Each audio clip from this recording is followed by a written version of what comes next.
Bike पनि छ। Bike पनि गाडी चाहियो। गाडी तपाईँ एउटा गाडी भन्नुभएको थियो। उसको त दुईटा गाडी छ। दुईवटा गाडी छ।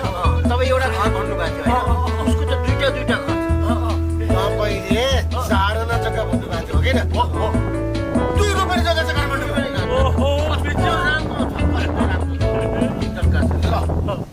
अब तपाईँले भने जस्तो किताब फेला पर्यो होइन त भान्जी भाइ? पर्यो केटा हेर्नु पर्यो।